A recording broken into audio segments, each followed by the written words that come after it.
मैं आप सभी को बताया हूँ कि कलयुग की अंत समय पर एक महापुरुष आएंगे।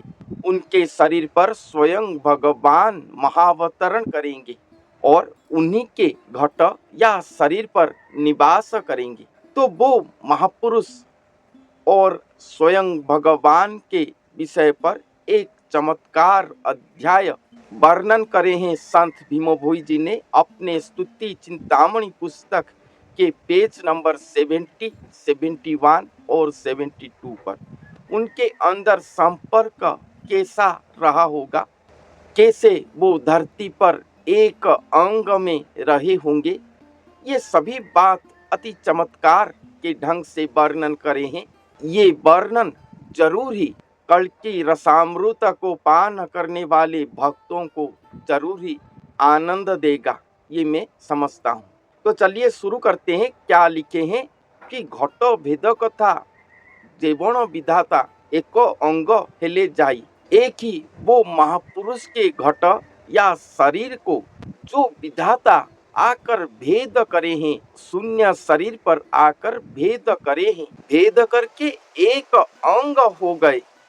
वहां पर क्षीर नीर ठारू अधिक विरति मन मिसाइले नहीं। क्षीर नीर अर्थात दूध और पानी के मध्य जिस तरह की प्रीति है, दूध पर अगर पानी मिला देंगे तो एक वर्ण हो जाता है, उसी तरह भक्त और भगवान ये दोनों के बीच का जो संपर्क है, प्रीति है, वो दूध और पानी के संपर्क से भी अत्यधिक है। भगवान इस तरह अपना मन निवेश किए हैं, मिश्रण करे हैं वो महापुरुष के शरीर पर, महापुरुष के साथ। केहू अटे गुरु केहू अटे शिष्य तही नथाई बारण। वो महापुरुष स्वयं गुरु स्वरूप हैं और भगवान तो ये जगत का गुरु है। उनके अंदर कौन गुरु हैं, कौन शिष्य हैं, ये किसी को भी पता नहीं पड़ेगा। भगवान वो महापुरुष के पास एक शिष्य मति पर रहे होंगे और वो गुरु, वो महापुरुष भगवान के पास एक दास समर रहे होंगे। इसलिए वहां पर कौन गुरु हैं, कौन शिष्य हैं, ये वारण नहीं होगा। भक्त भगवान एक अंग जान एकांत ठावे भोजन। भक्त और भगवान एक अंग हुए होंगे, ये सब जान लो। और एकांत स्थान पर रहकर वो भोजन करते होंगे। एबेनी प्रकार जेकरे विकार से प्राणी हुअंती नाश। ये बेनी प्रकार हैं भक्त और भगवान। वो महापुरुष और भगवान दोनों मिलकर एक हो गए हैं। ये दोनों को एक न सोचकर अगर कोई उन्हें दो प्रकार के हैं चिंतन करेगा और मन में उनके प्रति विकार भाव लाएगा, वो प्राणी खुद ही विनाश हो जाएंगे। गुरु भगवान कोई भी उन्हें सहपक्ष नहीं होंगे, महापाप पर वो विनाश हो जाएंगे। ये बात संत कहते हैं, ये बहुत ही भयंकर बात है। गुरु और भगवान दोनों एक स्वरूप होने के बाद अगर कोई उन्हें एक न मानकर दो मानेंगे तो वो सब विनाश हो जाएंगे। उसके बाद 71 पेज पर लिखते हैं, बेनी जनकथा धर्म उल्लकिता के कहिबो ताहा काटी। मुखरे कहिले हृदय फाटी जीव छिड़ी जीव जीवा पाटी।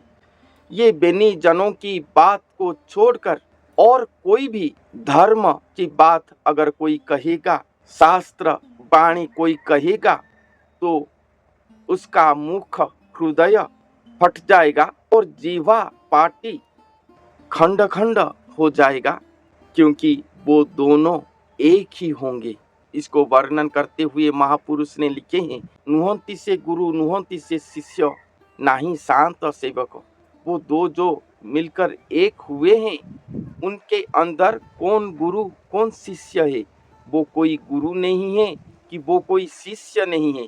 उनके बीच शांत सेवक की भाव भी नहीं है, वो शांत सेवक भी नहीं है।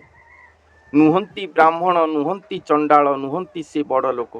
वो ब्राह्मण नहीं है, चंडाल भी वो नहीं है, वो कोई बड़ा लोक भी नहीं है, ना ही वो कोई स्त्री है, ना ही वो पुरुष है, ना ही वो अंडिरा माई है। अर्धनारीश्वर वो भी वो नहीं है, वो पिता नहीं है, वो पुत्र नहीं है, वो किसी के भाई बहन भी नहीं है, वो दूध नहीं है, वो पानी भी नहीं है, वो दुग्ध मधुर ये भी वो नहीं है, वो कसा नहीं है जो कि खट्टा मीठा कसा पीता, ये जो कहते हैं वो कसा नहीं है, वो पीता भी नहीं है, वो शोभा सुंदर भी नहीं है। उनका कोई जाति नहीं होगा, कोई गोत्र नहीं होगा, उनके पास कोई बात विचार भेद भाव नहीं होगा। बेनी जन एक आत्मा मन होई करुअछंती संसार। वो बेनी जन दो जन पर एक आत्मा एक मन होकर ये संसार पर रहे होंगे। इसलिए कहा गया है कि ये दोनों को विभेद नहीं करना चाहिए। ये गुरु है, ये शिष्य है, ये शांत है, ये सेवक है, ऐसा विचार भी मत करना चाहिए। वो एक ही आत्मा एक मन होकर संसार पर रहे। नुहंती से जल, नुहंती पवन, नुहंती रूप रूप। वो जल नहीं है, वो पवन नहीं है, वो रूप अरूप भी नहीं है। नुहंती से ज्ञान, नुहंती अज्ञान, नमणे वेद कल्प। वो ज्ञान नहीं है, वो अज्ञान नहीं है, वो वेद कल्प को भी ग्रहण नहीं करती। नुहंती से पाप, नुहंती से पुण्य। वो पाप नहीं है, वो पुण्य नहीं है। नुहंती से सेवा भक्ति, वो सेवा भक्ति भी नहीं है। नुहंती से काम, नुहंती से क्रोध, नुहंती से जति सती। वो काम नहीं है, वो क्रोध नहीं है, वो जति सती भी नहीं है। नुहंती से काल, वो काल भी नहीं है, वो मृत्यु भी नहीं है, वो शुभ अशुभ वो भी वो नहीं है। नाही पति पत्नी सकल जानती, एक अंगे सबु भोग। उनके बीच कोई पति पत्नी का संपर्क भी नहीं होगा, वो पति पत्नी भी नहीं होंगे, मगर सब कुछ वो जानते होंगे और एक ही अंग में ही वो सब कुछ भोग करते होंगे। एक ही अंग, भगवान और भक्त एक अंग होकर सकल वार्ता को वो शरीर पर जानकर सब कुछ वो वही अंग पर ही भोग करेंगे। नुहंती से दास, नुहंती से दासी। वो दास नहीं है, वो दासी भी नहीं है, वो माया प्रकृति भी नहीं है। नुहंती से सत्य, नुहंती से मिथ्या। बेनी अंग एक मूर्ति। वो सत्य नहीं है, वो मिथ्या भी नहीं है, वो बेनियंग एक मूर्ति होंगे। वो बेनी अर्थात भक्त भगवान दो स्वरूप एक मूर्ति हुए होंगे। नुहंती से कला, नुहंती से धड़ा। वो काला नहीं होंगे, वो श्वेत शुभ्र वर्ण भी नहीं होंगे, ना ही भारिजा गुरस्त। भारिजा गुरस्त अर्थात पति पत्नी, ये ऐसा भी नहीं होंगे। नुहंती से हानि, नुहंती से लाभ। दुख सुख सनमत। वो हानि नहीं होंगे या लाभ, जो व्यवसाय पर करते हैं, क्षति हो गया लाभ हो गया, ऐसा भी नहीं होंगे। वो दुख सुख को हमेशा एक मत समान मत लेकर रही होंगी। भगत अंगटी प्रभु अंग जान, जीव रूपे करी विजय। वो भगत अंग खुद ही प्रभु अंग होंगे और इस धरती पर जीव रूप में विजय करे होंगी। गुरु चरण को शिष्य भजुथाई, श्री गुरु शिष्य को भजे। गुरु चरण को शिष्य भजन करते होंगे और श्री गुरु शिष्य को भजन करते होंगे। गुरु चरण को शिष्य भजन करते होंगे और श्री गुरु शिष्य को ही भजन करते होंगे। यहाँ पर गुरु शिष्य, वो महापुरुष तो स्वयं श्री गुरु स्वरूप हुए होंगे, क्योंकि भगवान युक्त हुए हैं, श्रीत्व लाभ करे हैं और भगवान खुद आकर शिष्य रूप में रहे होंगे उनके पास। उनके प्रीति भाव को देखकर, उनके पण को सम्मान देकर।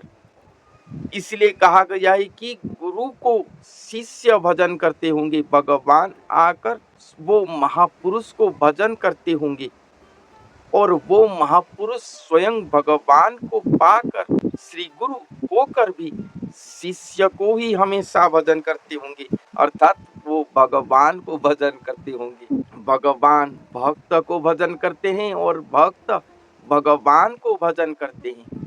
दोनों एक हो गए हैं, एक आत्मा, एक मन, एक शरीर हो गए हैं। अगर इनको हम अलग करेंगे तो हमें महादोष लगेगा और हम विनाश हो जाएंगे। महापुरुष पहले ये कहे, उसके बाद उनके अंदर रहे संपर्क को वर्णन करे और वो कैसे देह धारण करके रहे होंगे उसको वर्णन करते हैं। यहाँ से अस्थिर जीवन जो परकारे रही धारणा हुई सही परकारे गुरु शिष्य कथा फेड़ी देलु आंभे कही। ये मनुष्य शरीर अस्थिर जीवन है, ये स्थिर नहीं है। जन्म मृत्यु यहाँ पर लग कर रहता है। एक मनुष्य जन्म लिया तो देह धारण किया और उसके बाद उसका मृत्यु होता है। इसलिए ये जीवन अस्थिर जीवन है।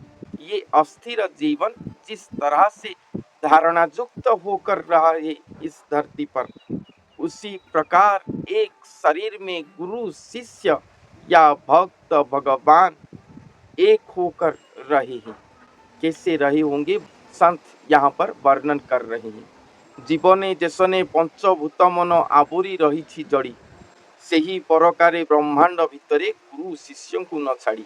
ये जीवन, ये मनुष्य जीवन पर जिस तरह से पंचभूत मन को आवरण करके जड़ित होकर रहा है, उसी तरह इस ब्रह्मांड के अंदर एक शरीर पर गुरु शिष्य अपने आप को अलग न करके एक होकर रहे। पंचभूत जिस तरह से मन को आवरण करके रहे हैं, उसी तरह गुरु शिष्य एक होकर रहे हैं। पांच मन ठारे 25 प्रकृति लागिछि जेसने लता, सही परकारे सूज्ञ साधु संथे गुरु शिष्यंकर कथा। पंच मन 25 प्रकृति जो हम कहते हैं, ये पंच मन पर जिस तरह से 25 प्रकृति एक होकर रहा है, जैसे लता वृक्ष के पास हम एक लकड़ी रख दे तो लता वृक्ष बढ़ता है आसानी से, उसी तरह ये पंच मन पर 25 प्रकृति युक्त होकर रहा है। वही तरीके से हे सुज्ञ साधु संत जन एक शरीर पर गुरु शिष्य या वो भक्त भगवान रहे हैं। प्रकृतिर परे विकृति जैसने रसरे तो अच्छी भिड़ी, सही परकारे शास्त्र मतरे गुरु शिष्यंकर धाड़ी। जैसे प्रकृति पर विकृति का रस जड़ित होकर रहा है, सुदृढ़ होकर रहा है, उसी तरह गुरु शिष्य धरती पर रहे हैं। उसी प्रकार शास्त्र मत में गुरु शिष्य एक ही धाड़ी में रहे हैं, एक होकर रहे हैं। अस्थिरे जैसन माइंस घोड़ाई मज्जी रही अच्छी आंट, ज्ञान सिंधु जले से ही परकारे गुरु शिष्यंकर बाट। अस्थि में हमारा अस्थि, अस्थि में जिस तरह से मांस जड़ित तो होकर रहा है, अस्थि के ऊपर मांस है, उसी तरह ज्ञान सिंधु जल पर ये गुरु शिष्य रहे हैं। मांस को जेन्हे रुधिर सर्वांगे बुड़ाई रखी पूरी, शरीर के मांस को जिस तरह से रक्त डुबा कर रखा है, उसी प्रकार गुरु शिष्य एक होकर रहे हैं। उनके बाद एक होकर रहा है, उनको भिन्न नहीं किया जा सकता। पंजरा हाड़ खंजा मान गंठी शिर जेसन एक छंदी, सही सूत्र जंत्र बुझी निह सर्वे गुरु शिष्य होती बंदी। जैसे हमारा पिंजरा हाड़ या पिंजरा अस्थि सिर, ये सब कुछ गंठी स्थान जॉइंट स्थान के द्वारा जिस तरह से अपने आप के अंदर जड़ित तो होकर ये सब रहे हैं शरीर पर, उसी तरह ये गुरु शिष्य यही सूत्र पर गुरु शिष्य एक होकर बंदी सम ये शरीर पर रही। देहरे जेसन चर्म घोड़ाई चर्मरे आबुरी रोम, चारि जुगे केबे भिन्ना भिन्न नहीं, गुरु शिष्य एक नाम। जैसे हमारे अस्थि मांस रक्त के ऊपर चर्म रहा है और चर्म के ऊपर लोम कूप आदि रहा है, उसी तरह ये गुरु शिष्य एक नाम होकर विराजमान करे हैं। श्री नाम ब्रह्मरे अंग संग जोग, जिसने पुरुष स्त्री भणे भीम भोई पामर अज्ञान गुण निर्गुण को धरी। श्री नाम ब्रह्म में अंग संग जोग में जिस तरह से पुरुष नारी रहे हैं, उसी तरह ये गुरु शिष्य एक अंग होकर रहे। अति ही चमत्कार ढंग से वर्णन करे हैं संत कि एक महापुरुष आएंगे जो कि स्वयं भगवान को धारण करेंगे। भक्त भगवान एक अंग हो जाएंगे। उनके अंदर रहे प्रीति दूध और पानी की प्रीति से भी अत्यधिक होगा। इस तरह से भगवान वहाँ पर मन निवेश करेंगे कि वो एक आत्मा, एक मन, एक शरीर हो जाएंगे। वो दो जन होंगे, मगर एक हो जाने के बाद उनके अंदर ना कोई भक्त भगवान रहा होगा, ना ही वो गुरु शिष्य होंगे, ना ही वो पति पत्नी होंगे, ना ही वो शांत सेवक होंगे, ना ही वो पाप पुण्य होंगे, ना ही वो ज्ञान अज्ञान होंगे, ना ही वो रूप अरूप होंगे। वो तो एक अंग, एक मूर्ति हो चुके होंगे।